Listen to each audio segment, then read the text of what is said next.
हो तो उसके लिए थोड़ा सा समय, ठीक है भाई, थोड़ा सा समय देना बहुत जरूरी होता है। चलिए, तो आइए क्लास की शुरुआत करते हैं। लास्ट क्लास में हम लोग जो है स्कूल्स ऑफ योगा पढ़ रहे थे, जिसमें हमने ज्ञान योगा पढ़ा था। ज्ञान योगा में हमने पढ़ा था कि दो तरह के साधन होते हैं। मिर्ची। हाँ। यार मिर्ची अचार सब यहीं पे नहीं हाँ। करते रे। चलिए, सारे बच्चे थोड़ा सा डिसिप्लिन लाइए आप लोग यार। अब मिर्ची अचार रोटी सब्जी की भी बात, हालांकि कई सारे माताएं बहनें भी क्लास करती हैं तो इट्स ओके, बट एटलीस्ट इस बात का ध्यान रखें। चलिए कोई बात नहीं। तो हम लोगों ने लास्ट क्लास में जो है भक्ति योग के बारे में पढ़ लिया था, जिसमें हमने नवधा भक्ति के बारे में बात करी थी। भक्त के चार प्रकार के बारे में हमने बात करी थी। और इसके बाद दो तरह की भक्ति होती है, परा और अपरा भक्ति, जिसको हम हेतुकी और अहेतुकी भक्ति भी कहते हैं। ठीक है ना। फिर अपरा भक्ति का जो है दो प्रकार था, एक था वैधी भक्ति, एक था रागात्मिका भक्ति। तो जो वैधी भक्ति है इसी को नवधा भक्ति कहा गया है, जिसमें जो है कहा गया है श्रवण कीर्तन स्मरण, और उसके बाद पाद सेवन अर्चन वंदन दास्य साख्य और आत्मनिवेदन।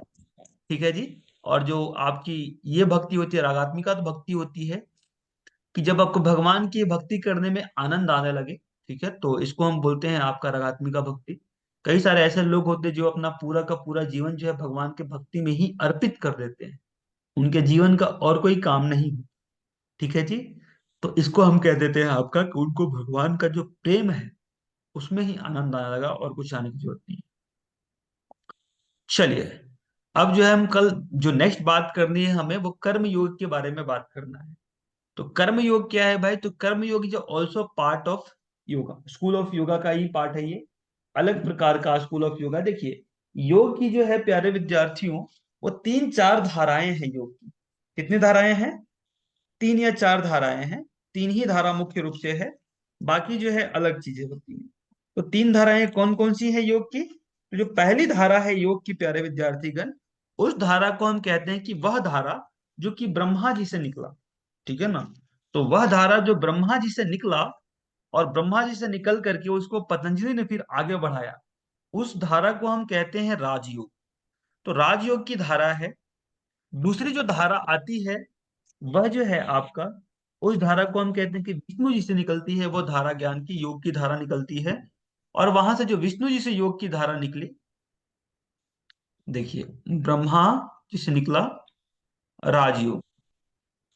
दूसरी जो धारा है वो विष्णु जी से निकला, जिसको हम बोलते हैं आपका, उसका नाम क्या है भाई? ब्रह्मा जी विष्णु जी, इसको बोलते हैं कर्म योग, ज्ञान योग और भक्ति योग।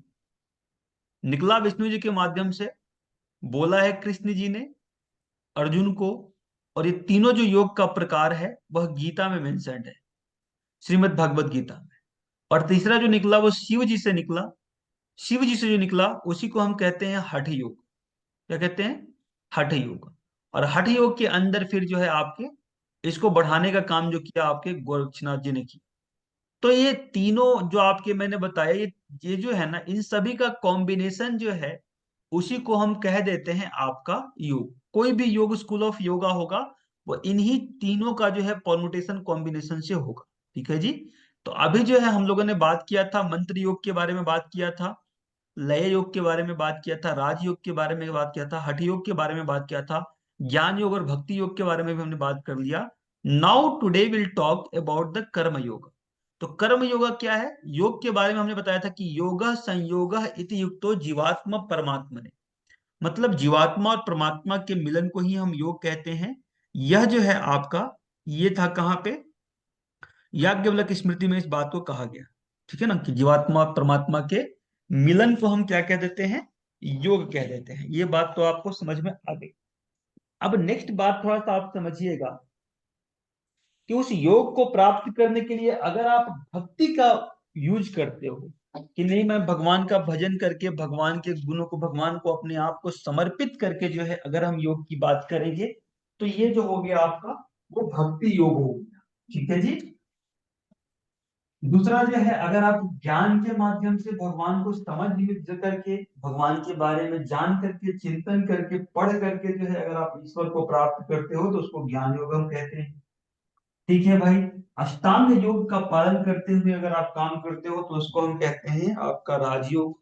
और इस तरह से फिर अलग अलग प्रकार से आप करते हो। अगर आपने भक्ति कर दिया तो भक्ति योग, लय योग मतलब कि विषयों से विस्मृति अगर हो गई तो लय योग। तो इस तरह से अलग अलग योग है। तो अंत में आपका बचता है कर्म योग। और एज पर स्वामी विवेकानंद जो सबसे आज के समय में जो सबसे रिलेवेंट योग है, ठीक है ना, ऐसे तो उन्होंने बताया है कि सभी तरह के योग हैं, लेकिन आज के अनुसार जो सबसे रिलेवेंट है वो क्या है, कर्म योग। क्योंकि यार प्राणायाम करने के जैसा वातावरण नहीं रहा, समझ गया ना। और बहुत सारा, और ज्ञान योग की अगर बात करूँ तो किताबों में इतनी ज्यादा जो है इनफिल्ट्रेशन हो गया है, लोगों ने क्या क्या चेंज कर दिया है, पता ही नहीं चलता कि क्या सही है क्या गलत है, समझ गया ना। इतनी कॉन्ट्राडिक्टरी बातें जो है आपके शास्त्रों में मिल जाती है। राजयोग की बात करोगे, आदमी यम नियम को ही फॉलो नहीं कर पाता, कैसे राजयोग करेगा। ठीक है ना। लय योग की अगर आप बात करोगे, मन इतना चंचल हो गया है कि एक मंत्र को बार बार रिपीट करने में दिक्कत हो जाती है। लय योग की अगर आप बात करोगे तो यार चित्त का लय हो ही नहीं पाता, इतनी ज्यादा तनाव है जीवन में कि, समझ गया ना। जहां पे चित्त लय करने की बात करते हैं, चित्त जो है खाने पीने में लय हो जाता है, चित्त जो है सांसारिक भोगों में लय हो जाता है। आदमी जो है समझ ही नहीं पाता कि हो क्या रहा है उसके साथ। तो सबसे जो प्रैक्टिकल बात बताया है विवेकानंद ने, वो ये बताया है कि कर्म yoga is just most practical thing. ठीक है जी। तो क्या कहा कि कोई भी क्रिया कृत या कार्य तब कर्म कहलाता है जब उसके पीछे कर्ता का संकल्प भाव जुड़ जाता है। ठीक है भाई। तो कोई भी, जब कर्म योग तो बाद में समझेंगे ना, पहले समझेंगे कर्म क्या है। तो कर्म क्या कहते हैं, किसी भी क्रिया को, any activity will become your karma when it is backed by some feeling. अगर कोई फीलिंग नहीं है तो आपका वो कर्म जो है वह विकर्म हो जा, विकर्म से sorry, अकर्म हो जाता है, उसका कोई एक्शन नहीं होता, मतलब नहीं होता। तो किसी भी क्रिया के साथ अगर भाव पक्ष जुड़ गया तो फिर उसको हम कह देते हैं कर्म। मान लीजिए मैं आपको पढ़ा रहा हूं, अगर मेरे मन में कोई भाव नहीं है, ठीक है ना, तो फिर ये अकर्म है, इसका कोई जुगाड़ नहीं है। लेकिन मैं पढ़ा रहा हूं, मैं सोच रहा हूँ कि यार आप लोगों को अच्छा लगना चाहिए, आप लोग अच्छा लगेगा तो आप लोग मेरे को पैसे दोगे, या आप लोग को अच्छा लगेगा तो आप लोग जो है मेरा बड़ाई करोगे कि अरे वाह क्या बात है। तो किसी भी तरह का जो एक होता है ना कि मॉनिटरी हो गया, या किसी भी तरह की कोई भी एक्टिविटी जो है वो प्रॉब्लम क्रिएट कर देती है, ठीक है ना जी। तो कोई भी बिना किसी एक्सपेक्टेशन के, मतलब बिना किसी फल के, चिंता के जो है, अगर आप योग कर मतलब अभ्यास कर रहे हो, कर्म कर रहे हो, तो उसी को हम बोल देते हैं कर्म योग। अगर किसी तरह का कोई भी एक्सपेक्टेशन आपके जीवन में आ गया है तो उसके बाद अगर आप कर रहे हैं तो फिर ये गलत बात है, फिर वो कर्म हो जाएगा आपका, समझे ना। तो अगर आपकी भावनाएं जो है वही कर्म का निर्माण करती है। अगर आपकी भावनाएं ठीक है तो अच्छा कर्म बनेगा, अगर आपकी भावनाएं खराब है तो बुरा कर्म बनेगा, जिसको हम पाप कर्म कहते हैं। और अगर तीनों चीजें जो है में से कुछ नहीं है तो फिर आपका वो चीज जो है क्या हो जाएगा, वो अकर्म हो जाएगा, वो कर्म रहेगा ही नहीं, वो क्या हो जाएगा, अकर्म हो जाएगा। ठीक है जी। तो चलिए इस बात को हम करते हैं, आगे बात करते हैं। ठीक है। तो ये हो गया आपका कर्मयोग। कोई भी भावना अगर जुड़ गया तो ये हो गया।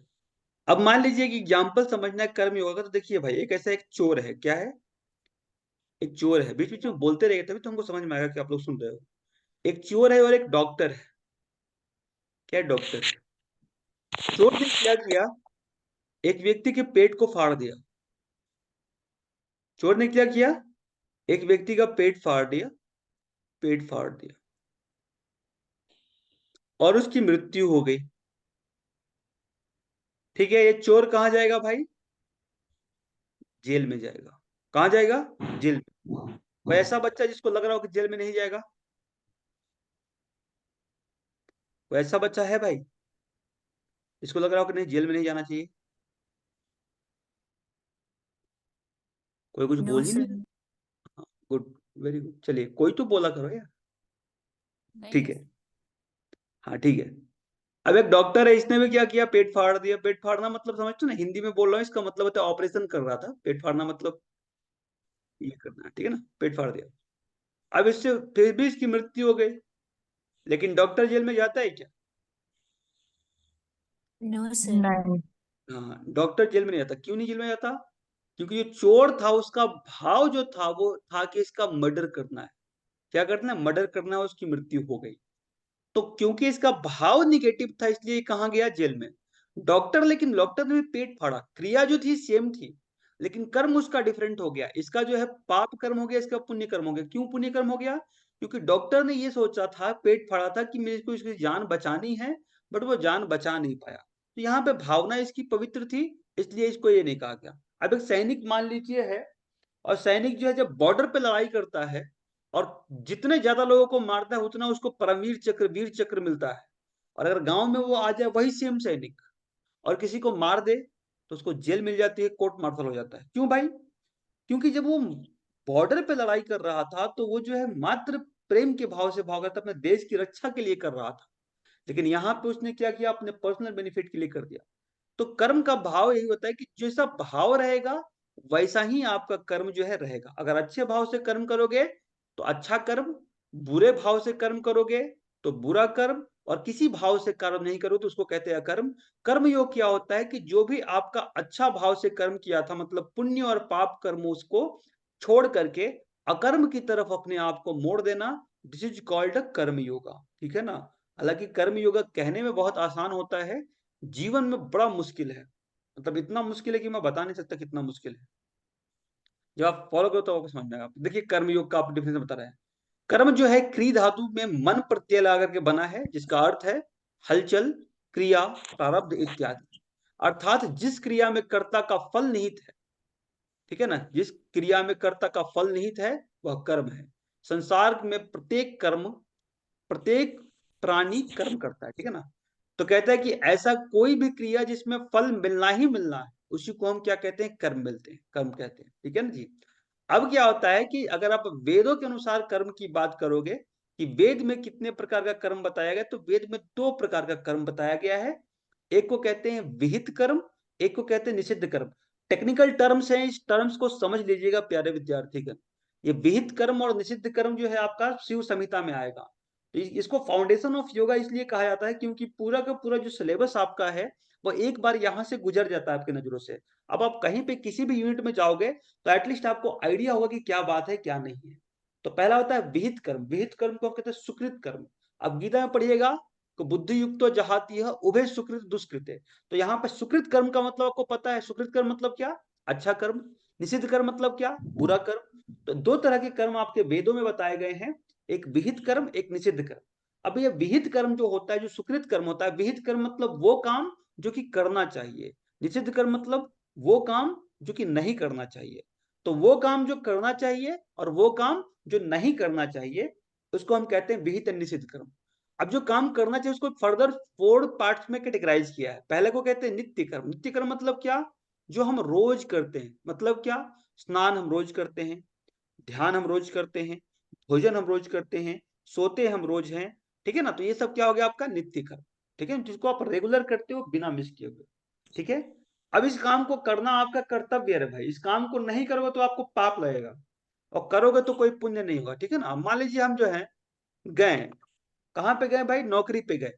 ठीक है ना? जैसे मान लीजिए योगा टीचर यहाँ पे कौन कौन है जो अभी योगा टीचर है, क्लास लेता है, योगा क्लास पैसे लेकर के? How many of you? हाँ, तो आकांक्षा जी जो है क्लास Yes, sir. लेती है। तो आकांक्षा जी मान लीजिए कि आपको जो है कोई 1500 रुपया महीना देता है। 1500 ना? ठीक है, 1500 रुपया महीना देता है, हालांकि थोड़ा कम है लेकिन कोई बात नहीं। 1500 रुपया महीना देता है, कहता है कि योगा कराओ। अब आप उसको योगा कराओगे तो 1500 से ज्यादा देगा क्या वो? क्यों नहीं देगा? क्योंकि ये आप, नहीं sir. हाँ, वो नहीं देगा क्योंकि यार 1500 में आपका सपोज यू सपोज टू कि डू, मतलब आप, आपको ये सपोज है कि आपको ये काम करना है, योगा सिखाना है। अब मान लीजिए मैं गया, मैं पैसे नहीं लेता, लेकिन मैंने योगा उनको सिखा दिया, तो वो क्या करते? थोड़ा सा कहते कि भाई देखो कितना अच्छा आदमी है, तो कुछ प्राइज भी देते हैं। ठीक है ना? तो नित्य कर्म वो कर्म है कि जिसको आपको करना ही करना है, that which you suppose to do. इसको आपको करना ही करना है, कुछ अलग से करने की बात ही नहीं है। इसको क्या करना है? आपको करना ही करना है। ठीक है ना?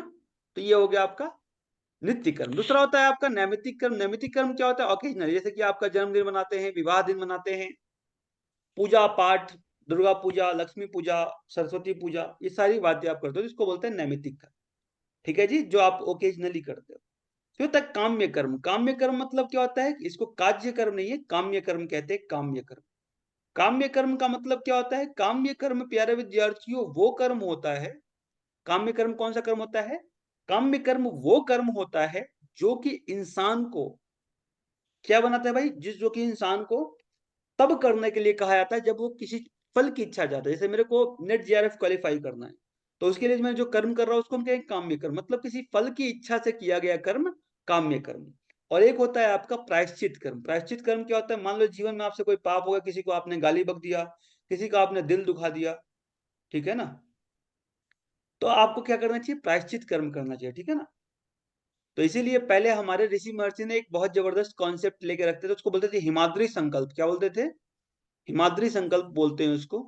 तो ये हिमाद्री संकल्प है, वो 1 साल में हमने जहां कहीं भी पाप किया, कुछ भी किया, ठीक है ना, हिमाद्री संकल्प उस दिन होता है जिस दिन सावन का जो पूर्णवासी होता है, जिस दिन रक्षाबंधन हम लोग मनाते हैं, उसी दिन हिमाद्री संकल्प कराया जाता है कि 1 साल में हे भगवान हमने जो काम भी किया, गलत काम किया, उन सब का मैं क्या करती हूँ, प्रायश्चित करती हूँ, ठीक है। तो ये हिमाद्री संकल्प होता है, ठीक है।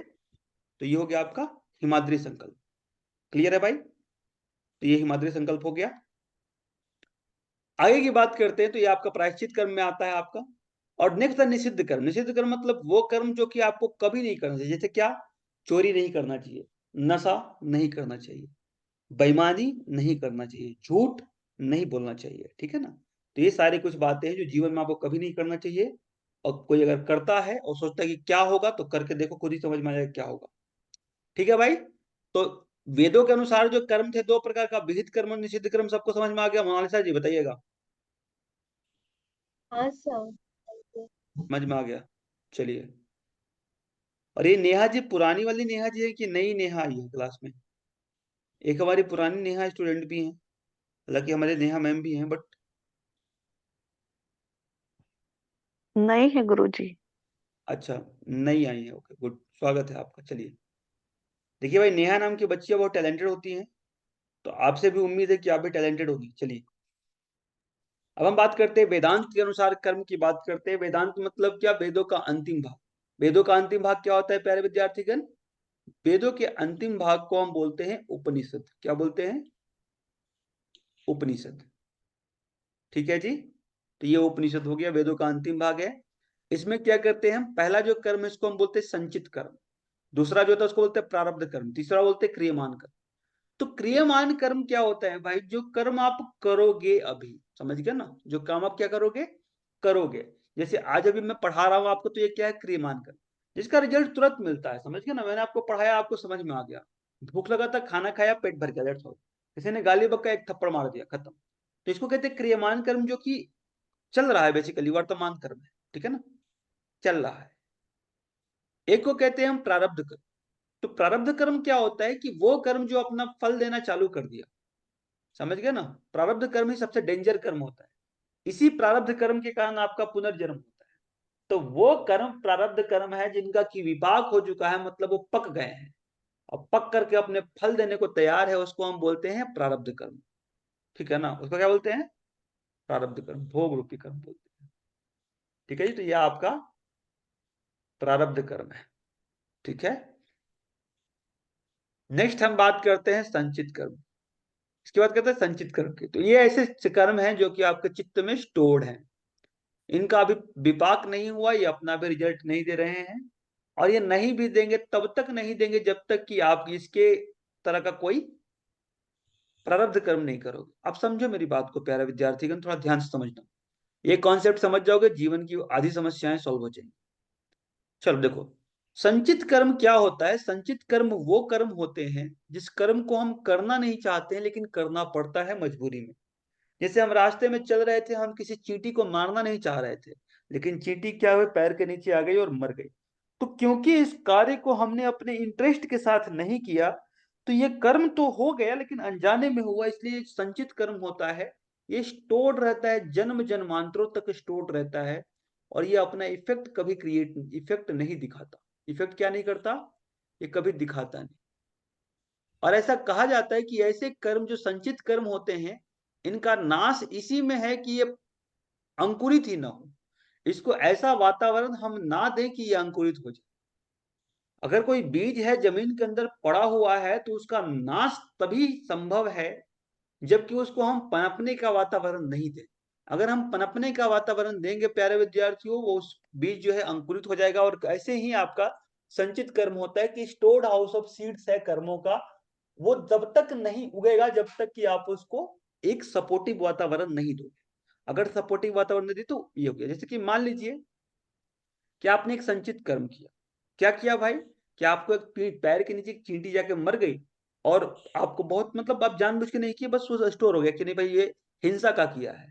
अब हिंसा का काउंटर हुआ कि जितना पीड़ा जो है चींटी ने सहा उतना ही पीड़ा आप सहो, तब जाके आपका कर्म काउंटर होगा। तो ये आपका चित्त में जो है पड़ा रहेगा, आपका संचित कर्म, जिसको संस्कार भी कहते हैं, पड़ा रहेगा पड़ा रहेगा पड़ा रहेगा। अब क्या किया कि एक बार आपका जन्म हुआ, ठीक है ना, कलयुग में जन्म हुआ, 2024 में जन्म हुआ, और आप जो हो क्लास में जो हो सुमंत जी के रूप में आ गए, ठीक है ना, सुमंत जी के रूप में आ गए।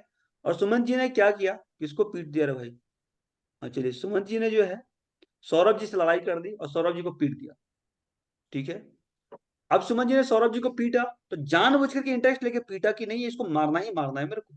खूब मजा लिया मारते समय सौरभ जी को। अब क्योंकि इन्होंने प्रारब्ध कर्म कर दिया, तो अब जो सौरभ जी का कर्म है कि सौरभ जी अगला जन्म में जो है मारने वाले बनेंगे और सुमंत जी पीटने वाले बनेंगे।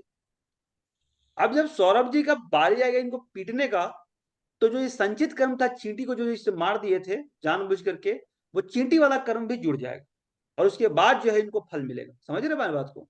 तो अगर आपने संचित कर्म के लेवल का ही कोई प्रारब्ध कर्म कर दिया, प्रारब्ध कर्म वो कर्म होता है जो कि आदमी बिल्कुल इंटरेस्ट के साथ करता है, बिल्कुल इंटरेस्ट मजा लेकर के काम करता है, ठीक है ना, तो उसको वही प्रारब्ध कर्म बनता है और उसको आपको भोगना ही पड़ेगा।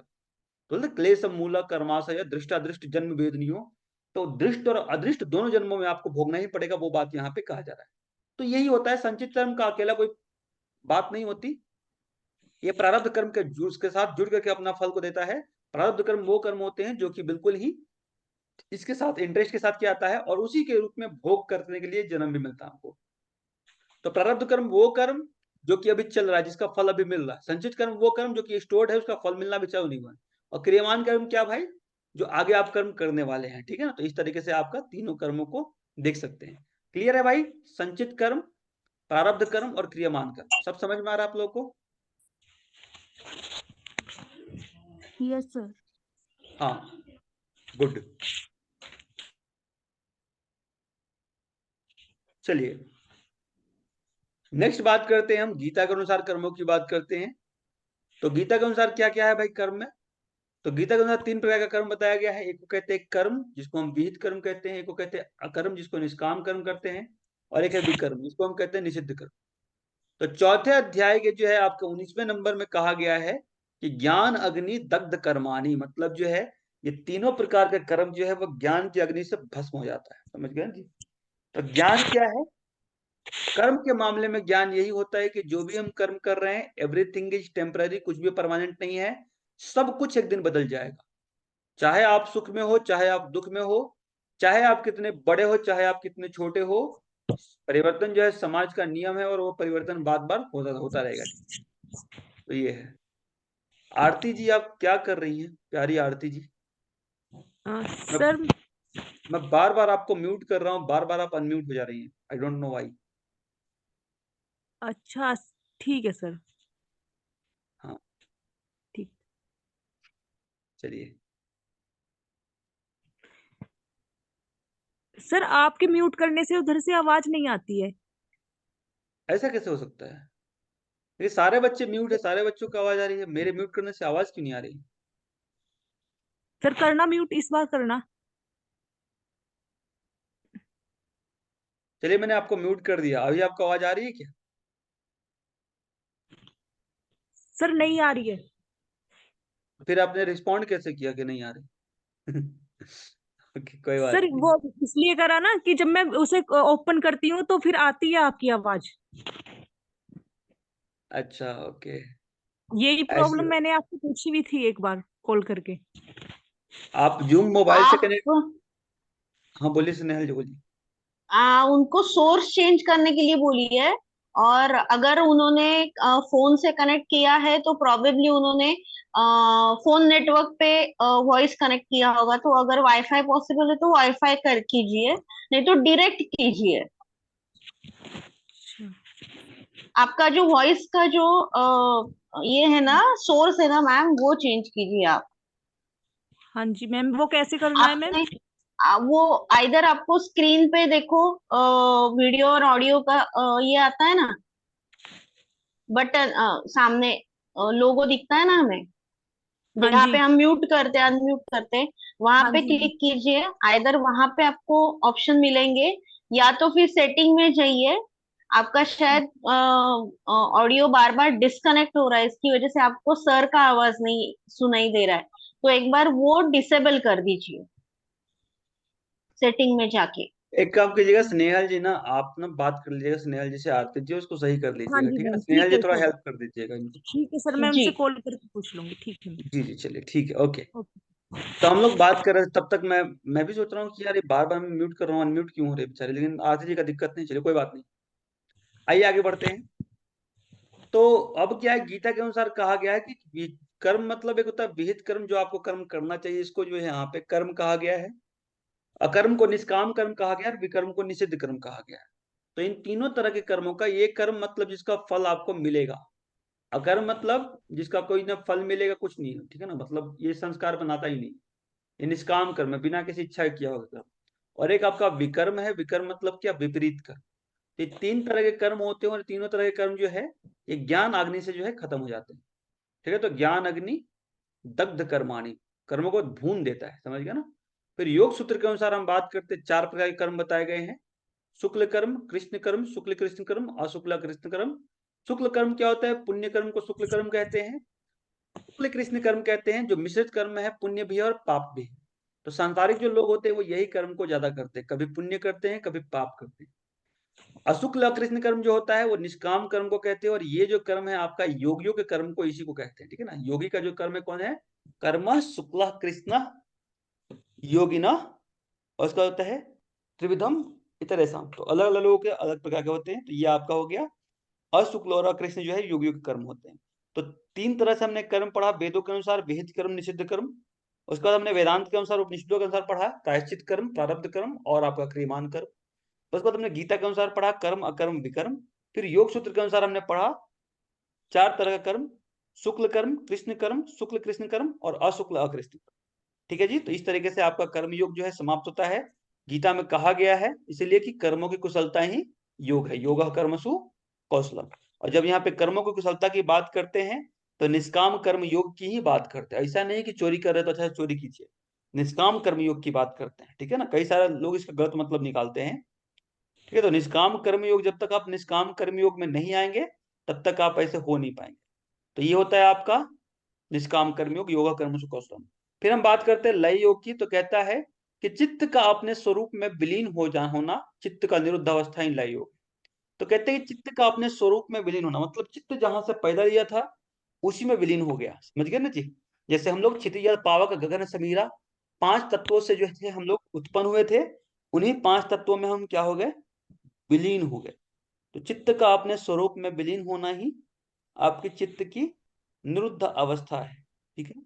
साधक के चित्त में जब उठते बैठते चलते फिरते सोते और भोजन करते समय हर समय ब्रह्म का ध्यान रहे, इसी को हम लय योग कहते हैं।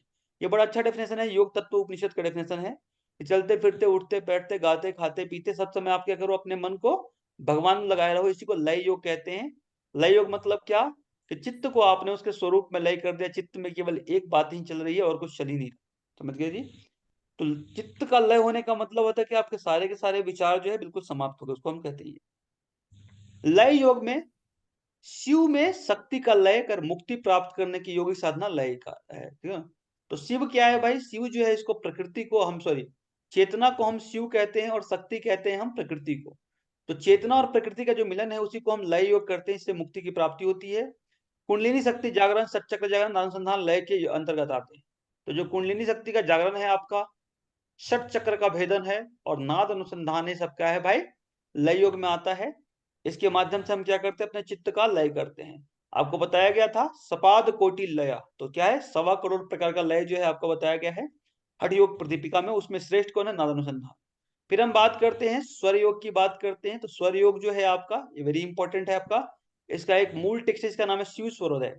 इसमें क्या होता है कि स्वर जो है आपका दायां श्वास और बायां श्वास इन दोनों को बैलेंस करने की बात होती है, ठीक है जी। जो दायां स्वर है आपका उसको पिंगला कहते हैं, जो बायां स्वर है उसको ईड़ा कहते हैं। और ईड़ा और पिंगला को जो है आपस में मिला करके हम क्या कर बात करते हैं भाई, ईड़ा और पिंगला को साथ में मिला करके हम बात करते हैं कि इसको बैलेंस करना है और कुंडलिनी को जगाना, तो इसको आपका स्वर योग कहते हैं। शिव स्वरोदय में कहा गया श्वास के प्रवाह को उठाकर परम चेतना से मिला देना ही स्वर योग है। तो जो शिव स्वरोदय है उसमें कहा गया है कि श्वास का जो प्रवाह है, जो फ्लो ऑफ ब्रेथ है, उसको जो है थोड़ा सा ऊपर उठा करके आपको परम चेतना यूनिवर्सल कॉन्शियसनेस में मिला देना ही स्वर योग है। भगवान आदिनाथ शिव ने अपनी सर्वप्रथम शिष्य पार्वती देवी को स्वर योग का ज्ञान प्रदान किया था। शिव जो है पार्वती के मध्य जो स्वर के विषय पर जो संवाद हुआ उसे ही शिव स्वरोदय विषय वस्तु कहते हैं। तो शिव और पार्वती जी के बीच में जो है जो आपका स्वर था, तो नॉस्ट्रिल का जो फ्लो है उसके बारे में जो चर्चा हुआ, इसको हम बोलते हैं शिव स्वरोदय। श्वास ही जीवन है, मानव श्वास तथा प्राण शक्ति लेकर जन्मता है, जब तक ये रहता है तभी तक जीवित रहता है, उसके बाद मर जाता है। तो श्वास ही जो है बेसिकली मनुष्य का जीवन है भाई। 3 स्वर होते हैं, बायां स्वर, दायां स्वर और दोनों नथुनों से स्वर। तो बायां स्वर जो होता है उसको हम ईड़ा बोलते हैं, ये आपका चित्त है। पिंगला स्वर जो है दक्षिण स्वर, इसको बोलते हैं प्राण। और तीसरा जो है सुषुम्ना स्वर है, यह आपका आत्मा है। तो जब आपका ईड़ा स्वर चलेगा तो चित्त जो है आपका क्रियाशील और मानसिक कार्य आप करेंगे। जब आपका पिंगला जैसे जाएगा तो आपका प्राण एक्टिवेट रहेगा, प्राण क्रियाशील होता है, शारीरिक कार्य आप करेंगे। और सुषुम्ना जब होता है वो दोनों को मिलने पर आत्मा होता है, इसमें आपका आत्म प्रभाव प्रबल होता है, आध्यात्मिक साधना आप जो है सुषुम्ना स्वर में कर पाएंगे। तो स्वर योग को जो है हम हंस भी कहते हैं। हंस क्यों करते हैं भाई, क्योंकि सांस भरते हुए सो और सांस छोड़ते हुए हम की ध्वनि सुनाई देती है। तो स्वर ज्ञान, स्वर हंस है, स्वर ही आत्म स्वरूप है, स्वर ही सृष्टि और प्रलय का मूल कारण है, स्वर ही शिव है, ऐसा बात कहा गया कि स्वर ही क्या है भाई, शिव है। आपके शरीर में जो है 72,000 नाड़ियां हैं, कहीं कहीं पे और भी बताया गया है। 72,000 नाड़ी क्या होता है भाई, नाड़ी जो होता है वो प्राणिक एक चैनल होता है, channel to flow pranic energy. तो जो प्राणिक एनर्जी है उसके फ्लो को बढ़ाने के लिए बेसिकली उसकी जिसके थ्रू फ्लो करता है उसको हम बोलते हैं नाड़ी, ठीक है ना। Nadi is a channel to flow pranic energy, ठीक है जी। जो प्राण ऊर्जा जिसमें फ्लो करता है उसको हम बोलते हैं नाड़ी। महत्वपूर्ण 10 नाड़ी हैं, ईड़ा, पिंगला, सुषुम्ना, ये मध्य में है। बाएं नेत्र में गांधारी, दाएं में हस्तजीवा, दाएं कान में पूसा, बाएं में यशस्विनी, मुख में अलम्बूसा और जननांगों में कुहू और गुदा में शंखनी। ये 10 नाड़ियां हैं, वेरी वेरी इंपॉर्टेंट नाड़ियां हैं। इससे प्रश्न जो है आते रहता है, तो ध्यान रखिएगा। दो दो करके याद हुई, ईड़ा पिंगला बायां दायां कान। उसके बाद क्या हो गया आपका गांधारी हस्तजीवा, बायां और दायां आंख। गांधारी अंधी थी तो आंख वाला अंधी मतलब पट्टी बांधा था ना आंख पे, तो गांधारी आंखों में रहती है। हस्ती जीवा, उसके बाद पूसा और यशस्विनी कानों में, बाएं और दाएं कान में। और अलम्बुसा, ठीक है ना, आपका मुख में हो जाएगा, अलम्बुसा मुख में। और कुहू और शंखनी जो है आपका इसमें होता है, जननांग में और गुदा में। तो इस तरह से 10 नाड़ियां होती हैं। इसी प्रकार जो है इसी के साथ जो है आपका जो फाउंडेशन ऑफ योगा नंबर जो चैप्टर है वह समाप्त हो गया है। तो कोई बात नहीं, अपन आज क्वेश्चन करते हैं, कोशिश करेंगे कि कल थोड़ा मैराथन क्लास लें, ठीक है। और मैराथन क्लास में जितने भी आपके इंपॉर्टेंट प्रश्न हैं आज तक के उसको अपन सॉल्व कर लेंगे। उसके 1-2 दिन के बाद जो है मैं आपको टेस्ट भेजूंगा, फुल टेस्ट 100 क्वेश्चन का, और फिर देखेंगे कि कौन बच्चा अच्छा कर रहा है, ठीक है। तो उस तरीके से अपन करेंगे। तो आइए कुछ क्वेश्चन कर लेते हैं, अभी कुछ समय है अपने पास, तो कुछ क्वेश्चन को अपन देखते हैं, समझने का प्रयास करते हैं।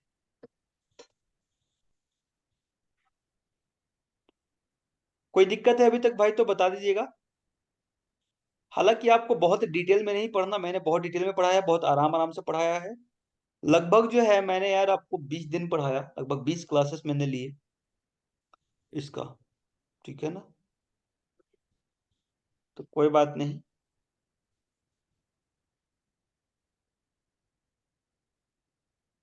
चलिए।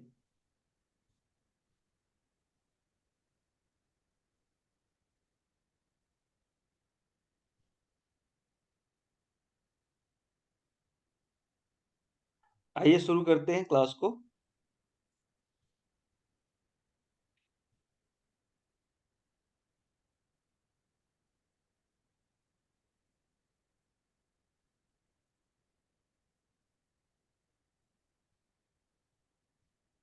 चलिए, तो ये प्रश्न आपके सामने है, सारे बच्चे एटलीस्ट ट्राई करना। मुमुक्षत्व किस योग साधना का अंग है? मुमुक्षत्व बताइए भाई। ये 2023 दिसंबर का क्वेश्चन है, करंट ईयर का क्वेश्चन है। ज्ञान योग। ज्ञान योग। हाँ, बोलना नहीं है, थोड़ा ट्राई कीजिए आप लोग।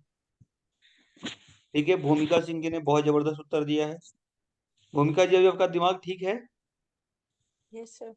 भूमिका जी जो है बहुत भावनाशील लड़की है भाई, ठीक है ना, कभी कभी इनका भाव प्रवाह में बह जाती है, कोई दिक्कत नहीं है। भूमिका जी, तनाव नहीं लेना है, जीवन है, ठीक है ना। जीवन में उतार चढ़ाव ऊंच नीच इतना आता है कि जब आप महापुरुष बनोगे आपको समझ में आएगा, ठीक है ना। मैं बहुत दिनों से 4-5 साल से महापुरुष बनने का ट्राई कर रहा हूँ, लेकिन बन नहीं पा, ठीक है ना, क्योंकि इतना उठा पटक जीवन में आता है। अरे ज्ञान, मेरा नाम क्यों लिख रहे हो भाई साक्षी जी? गुड, सौरभ जी ने उत्तर दे दिया। सौरभ जी कहाँ पे पढ़ते हो आप? सौरभ कुमार जी, लगता है पहले क्लास आए हो, फर्स्ट क्लास। डीएसपी भी सर। अच्छा, देव संस्कृति विश्वविद्यालय में पढ़ते हो, अरे वाह। जी, फिर मिले तो हैं यार, सर आप। अच्छा मेरे से मिले हो? श्रीनगर गढ़वाल। श्रीनगर गढ़वाल से जयराम सर। अरे अरे अरे सौरभ भाई, आप सौरभ भाई हो, अरे मिल गया मिल गया। हाँ हाँ जी, हाँ जी। आपका अभी डीएसयू में एडमिशन हो गया आपका? हाँ जी, हाँ जी। और पिन्नू का भी हो गया? पिंदु सर बिहार स्कूल ऑफ चला गया था फिर। कहाँ चला गया? बिहार स्कूल ऑफ योगा से कोर्स किया था ना उसने, फिर अभी तो सर। अच्छा, अभी चला गया मतलब, तो अभी अभी क्या कर रहा है? मास्टर में उसने भी तो एग्जाम दिया था। हाँ हाँ सर, तो उस टीटीसी कोर्स था ना सर, वो बिहार स्कूल ऑफ योगा का। तो वहाँ हाँ चले हाँ, गया था, तो फिर सेशन लेट हो गया था ना। ओके ओके, नो प्रॉब्लम, ठीक है, चलिए कोई बात नहीं। सौरभ भाई इस बार जेआरएफ निकालना है, ठीक है ना, आपको चिंता मत कीजिए। चलिए भाई, ये आशीर्वाद है। हंसना नहीं है भाई, कॉन्फिडेंस रखो, चिंता क्यों, अभी तो 6 महीना है, अभी तो 5 महीना टाइम है अपने पास, चिंता मत कीजिए। तो मुमुक्षत्व की बात करते हैं। देखो प्यारे विद्यार्थी, पहले क्वेश्चन को ना देखना सीखो आप लोग। जो ना मुमुक्षत्व, जैसे ही मुमुक्षत्व हमने देखा, हमारे दिमाग में प्रश्न आना चाहिए कि अच्छा ये कौन सा योग है। तो हम जानते हैं विवेक, वैराग्य, सठ संपत्ति और मुमुक्षत्व, ये आता है हमारा। तो कहाँ पे आएगा? सीधा ये आता है ज्ञान योग से बात की गई है। अब जैसे ही ज्ञान योग की हम बात करते हैं, तो ज्ञान योग की जब हम बात करते हैं, तो वह योग जो कि ज्ञान के माध्यम से ईश्वर को प्राप्त करवाता है, उसको हम कहते हैं ज्ञान योग। अब ज्ञान योग कैसे होता है भाई? तो इसके दो साधन बताए गए हैं प्यारे विद्यार्थीगण। एक को कहते हैं हम बहिरंग साधन, और एक को हम कहते हैं अंतरंग साधन। एक को हम कहते हैं अंतरंग साधन। तो बहिरंग साधन और अंतरंग साधन। अब बात करते हैं फिर से एक बार, जो बहिरंग साधन है इसी को हम एक और नाम बताते हैं। देखो ऐसे अगर ट्रेस करोगे क्वेश्चन को तो कभी हारोगे नहीं, और ऐसे अगर नहीं ट्रेस किए ना तो बस लगेगा कि मैं पढ़ रहा हूं, पढ़ नहीं रहे एक्चुअली में।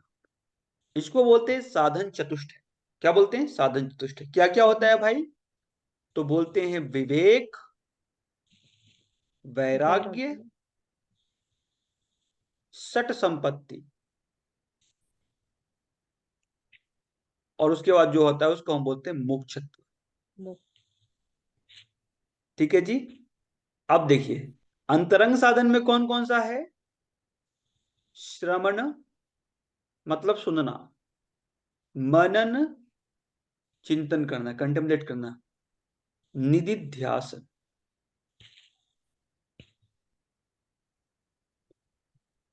तो विवेक मतलब होता है क्या? विजडम। कौन सा विजडम भाई? वह विजडम जो कि आपके जीवन में क्या अच्छा है और क्या बुरा है, इस चीज को पहचानने में मदद करता है, उसको बोलते हैं विवेक। वैराग्य क्या है भाई? तो वैराग्य जो है वो है कि जिस चीज का जितना महत्व है उतना ही महत्व देना, उससे न कम न ज्यादा। कम दे दोगे महत्व, बच्चा जो है बिल्कुल ही लो सेल्फ स्टीम का हो जाएगा। ज्यादा महत्व दे दोगे बच्चा उदंड हो जाएगा, और फिर आपके ना सर पे चढ़ जाएगा। ठीक है जी, तो ये ध्यान रखना है। सठ संपत्ति की बात करें तो 6 संपत्ति की बात करते हैं। सम मन का नियंत्रण, दम इंद्रियों का नियंत्रण, उपरति विषयों से अपने आप को ऊपर उठा लेना, तितिक्षा जानबूझ के कष्ट सहना, ठंडे और गर्मी को सहना, शरीर की क्षमता को बढ़ाना, श्रद्धा ईश्वर के प्रति अटूट विश्वास, और समाधान एकाग्रता का, मन का एकाग्रता, कॉन्सेंट्रेशन ऑफ माइंड। तो ये आ गया आपका आंसर, इसका क्या हो जाएगा, ज्ञान योग। अब प्यारे विद्यार्थी, ज्ञान योग तो पूछा है, अगली बार हो सकता है आपसे भक्ति योग का पूछते। तो भक्ति योग में क्या है भाई, तो कहते हैं कि एक जो है आपका पराभक्ति है, जिसको हम अहेतुकी भक्ति बोलते हैं, मतलब बिना किसी हेतु का। शब्दों को समझिएगा, एक होता है अपराभक्ति, अपराभक्ति ये क्या होती है, हेतु की भक्ति होती है, ईश्वर से कुछ पाने की चाह रहती है। अपरा जो होती है दो तरह की होती है, एक को बोलते हैं गौणी भक्ति और एक को हम बोलते हैं रागात्मिका भक्ति। तो जब ईश्वर से प्रेम इतना हो जाए कि उनका पूजा करने में मजा आने लगे तो उसको बोलते हैं रागात्मिका भक्ति। गौणी भक्ति को जो है हम नवधा भक्ति भी बोलते हैं। नवधा भक्ति में क्या क्या आता है भाई आपका, तो पहला आता है श्रवण। क्या आता है, श्रवण, श्रवण बोलते हैं, श्रवण मतलब सुनना, श्रवण कीर्तन। उसके बाद क्या होता है भाई, श्रवण कीर्तन। उसके बाद होता है स्मरण, ठीक है ना, श्रवण कीर्तन स्मरण अर्चन वंदन। उसके बाद पाद सेवन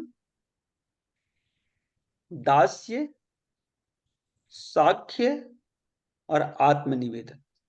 तब श्रवण क्या होगा भाई, भगवान के बारे में सुनना। कीर्तन क्या, भगवान का कथा और भजन करना।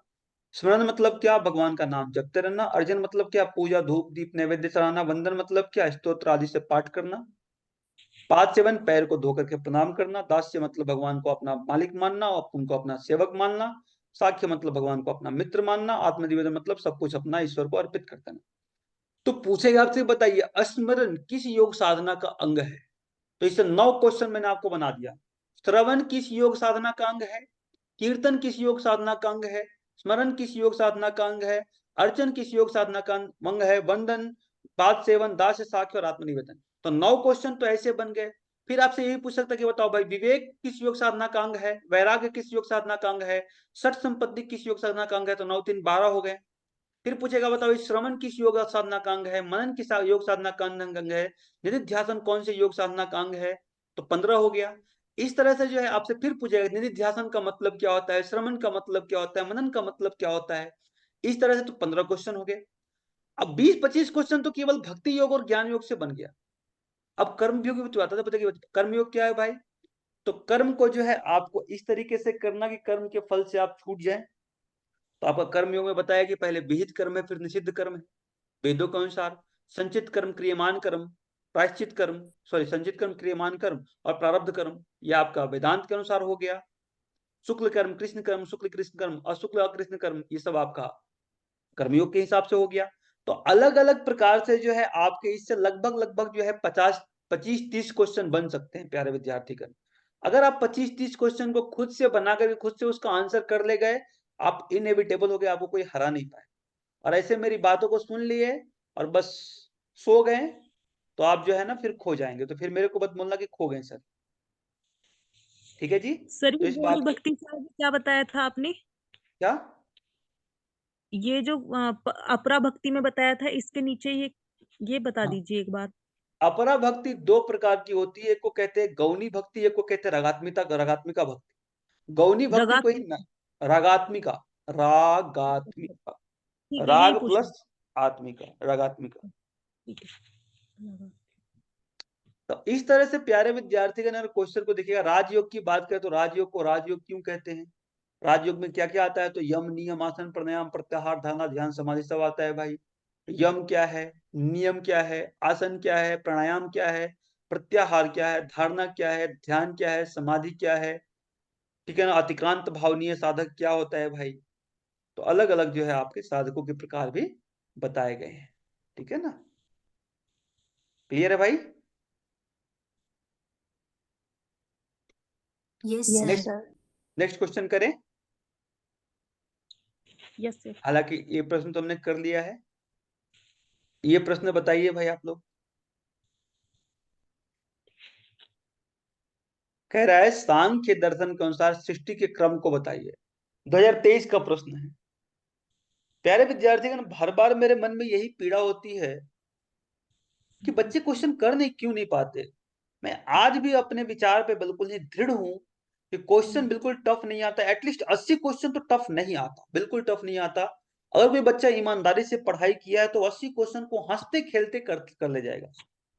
लेकिन मैं बता रहा हूं, बहुत दुख के साथ बता रहा हूं कि बहुत ऐसे कम बच्चे मेरे को मिले जो 80 कर पाते, बहुत कम मिले, कर ही नहीं पाते। पता नहीं क्यों फंस जाते हैं। तो उनका फंसने का रीजन बस ये होता है कि वो अपना जो है ना, खुद का प्रैक्टिस नहीं है उनका। जब खुद प्रैक्टिस करेंगे तो बात बनेगी, अदरवाइज नहीं। चलिए बात करते हैं। तो सबसे पहले ये प्रश्न देखते ही शब्द जब हम पकड़ेंगे ना तो हमको समझ में आना चाहिए कि ये किसमें है भाई। तो सबसे पहले देखिए, इसमें तो देखने सबसे पहले कहाँ का दर्शन है? सांख्य दर्शन का। सांख्य दर्शन। अब सबसे पहले जैसे ही सांख्य दर्शन देखा, हमको समझ में 3-4 बात आनी चाहिए। क्या बनिए? सांख्य मतलब 2 वर्ड से बना है, सम्यक जो, और ख्या मतलब सम्यक ज्ञान को ही हम कहते हैं सांख्य। तो इसको हम ज्ञान योग भी कहते हैं। इसके जो प्रणेता है वो महर्षि कपिल है। तो कपिल मुनि जी जो है इसके प्रणेता है। अब सांख्य दर्शन से कहां से प्रश्न आया भाई? सृष्टि क्रम से प्रश्न आया। सृष्टि क्रम यानी कि मेटाफिजिक्स से प्रश्न आया है, तत्व मीमांसा से प्रश्न आया है। और हम सब लोग जानते हैं कि एक प्रकृति थी, एक पुरुष था, दोनों ने एक दूसरे को देखा, प्यार हो गया। अब जब प्यार हो गया, शादी कर लिए। तो जो पहला बच्चा उत्पन्न होता है उसका नाम है आपका महत। उसका नाम, उसको हम लोग बुद्धि भी कहते हैं। फर्दर जो है परिवार आगे बढ़ता है, महत के एक और बच्चा होता है जिसको हम बोलते हैं अहंकार। अहंकार के जो थे 3 शादियां होती हैं, ठीक है ना? कितनी शादी होती है? 3 शादी होती है, ठीक है ना?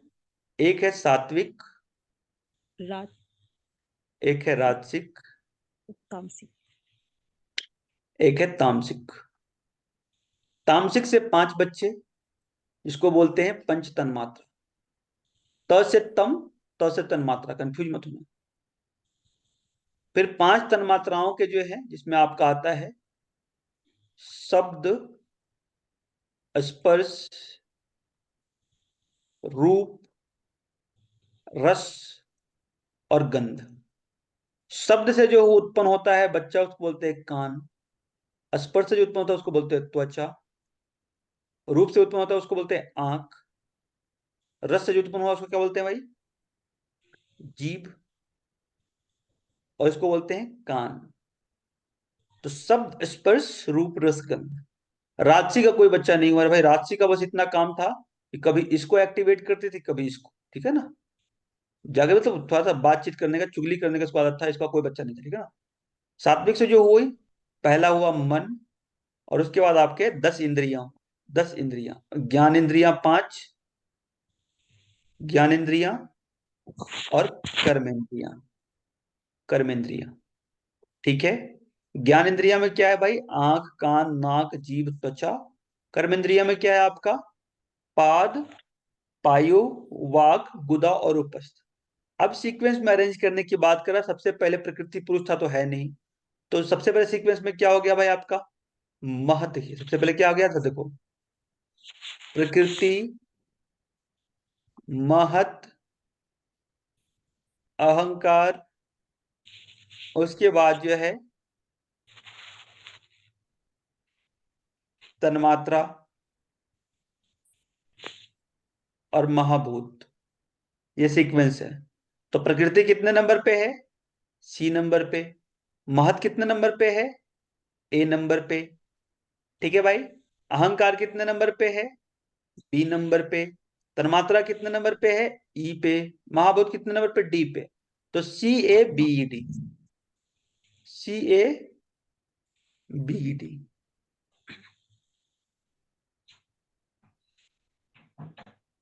ठीक है जी, क्लियर है? समझ में आ गया सबको मैं क्या कहना चाह रहा हूं? C A B E D. Clear है क्या सभी को? Yes sir. सर तन्मात्रा को महाभूत से पहले भी लिख सकते हैं क्या? क्या तन्मात्रा को कहां लिख सकते हैं? महाभूत से मतलब डी का एक ई की जगह भी तो ऑप्शन आ नहीं, सकता है कि नहीं आ बिल्कुल सकता है? नहीं। तामसिक अहंकार से तन्मात्रा उत्पन्न होती है और प्रत्येक तन्मात्रा से जो है आपके पंच तत्व उत्पन्न होते हैं, पंच महाभूत। ठीक है ना? ठीक। तो महाभूत नीचे आता है। मैंने यहाँ पे थोड़ा सा रफली फिगर बनाया है, अगर आप एक्चुअल फिगर देखोगे प्यारे विद्यार्थीगण तो आप समझ हाँ जी, जाओगे। ठीक। एक्चुअल फिगर में जो है ये ऐसे ही दिया सर है। आपने तन्मात्रा से सेंस ऑर्गन उत्पन्न कर दिए। हाँ, हाँ जी, ठीक। ठीक है ना? ठीक है सर। फिर भी एक बार दिखा देता हूं मैं आप लोगों को, क्योंकि आप लोग अभी नए नए बच्चे हो। बेस जितना मजबूत रहेगा उतना ही धुआंधार खेल पाओगे। अगर बेस कमजोर रहा खेल नहीं पाओगे, फिर मेरे को भी गिरियाओगे कैसा टीचर था रे। ठीक है? तो खेलने का अगर मन करे तो बेस को मजबूत कीजिए। ठीक है जी? और बेस मजबूत कैसे होता है? बार बार पढ़ने से। बार बार पढ़िए, सोचिए, पढ़िए कम सोचिए ज्यादा। जब अगर सोचने लगोगे ना तो फिर आपके अंदर से जो ज्ञान आएगा प्रस्फुटित होगा, वो यूनिक ज्ञान होगा। उस ज्ञान की अपनी एक जबरदस्त ये रहेगी। चाहे दिखाता हूं आपको। सृष्टि क्रम कहाँ गया रहा है? सृष्टि क्रम पंच महाव्रत आ गए। 10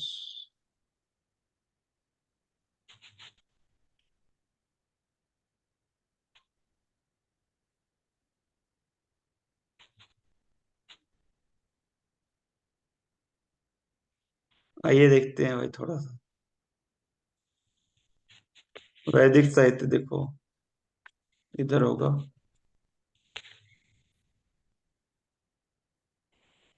नोट थोड़ा देखा कीजिए भाई आप लोग यार।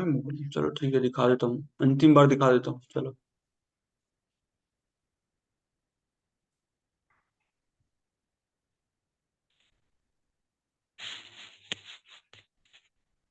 ये देखिए, यही तत्व है। देखिए इस वाले, इसको देखिए।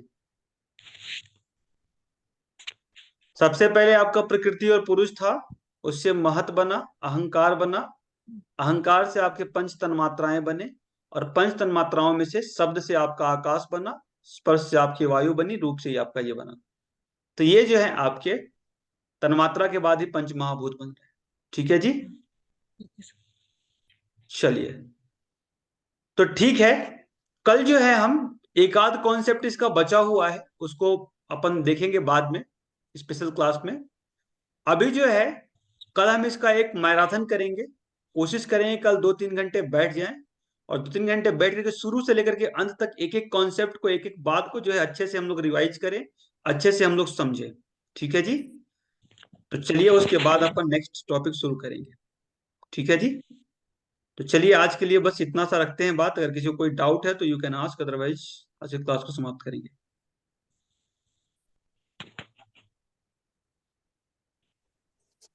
सर मेरा डाउट था कि मैंने आज ना मतलब सेकंड टाइम क्लास ज्वाइन की, तो सर ये हठ योग, पातंजलि योग सूत्र, ये सब पहले पढ़ाया गया क्या क्लास में? नहीं जी, नहीं पढ़ाया गया था। तो यशविनी जी आप क्लास में रेगुलर रहिए।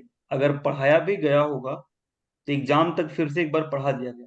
हालांकि अभी पढ़ाया नहीं गया है। अभी मात्र ये फर्स्ट यूनिट आज कंप्लीट हुआ है। अब हम शुरू करेंगे आराम से। ठीक है ना? तो जी बस सर। जब देखिए कोई भी बच्चे के मन में डाउट आए ना, डाउट आना शायद, देखो पहले ना परख लो मेरे को कि ज्ञान प्रकाश कौन है, क्या है, कैसा है, कैसा नहीं है। परिज्ञान क्या है, कौन है, क्या नहीं है, कैसा है, कैसा नहीं है। और एक बार जब परख लिए ना तो फिर उसके बाद